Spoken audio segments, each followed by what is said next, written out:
tema de hoje é psicossomática. Vamos ver então as perguntas que recebemos. O que é um distúrbio psicossomático? Bem, para responder essa pergunta, eu vou destrinchar um pouquinho a palavra psicossomática. Psique vem de mente e soma vem de corpo.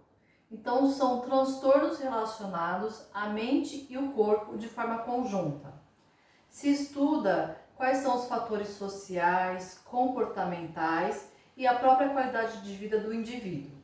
Tem vários autores que afirmam que qualquer doença, qualquer problema tem um fundo psicossomático. Por quê? Porque uma doença física, ela pode piorar, pode se agravar por conta de questões mentais, emocionais, psicológicas, e o inverso também acontece. As doenças mentais, elas podem se agravar, elas podem piorar por conta de uma questão física, por conta de uma condição física do indivíduo.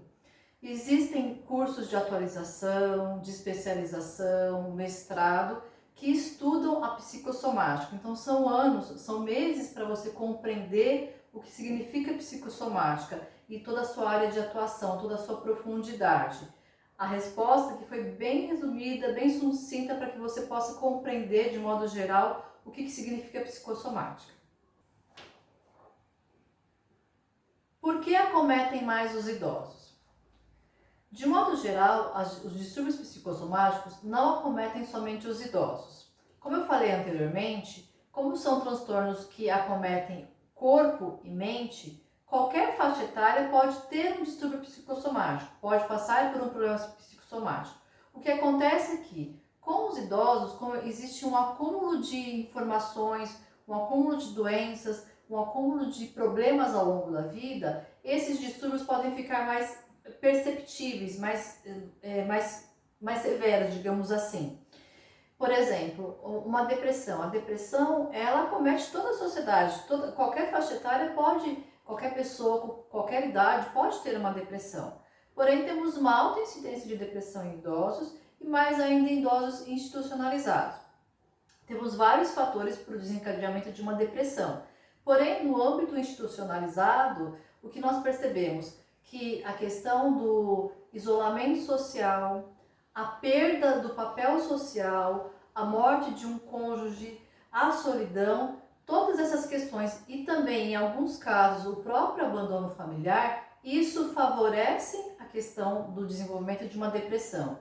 E em termos físicos, a depressão pode levar aos próprios distúrbios de sono, a questão de alteração de peso, ganho ou perda de peso, e a diminuição ou enfraquecimento do sistema imunológico.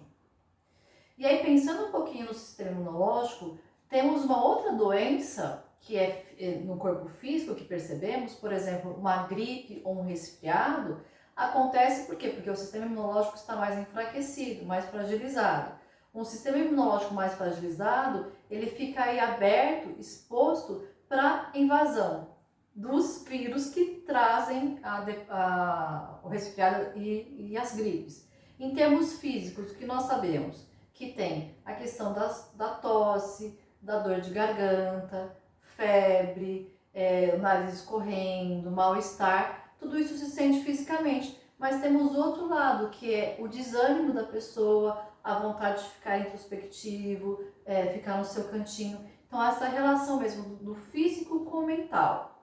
Então, acomete qualquer faixa etária, porém, nos idosos percebemos isso de forma mais perceptível por conta das outras doenças que também vêm junto nesse momento da velhice.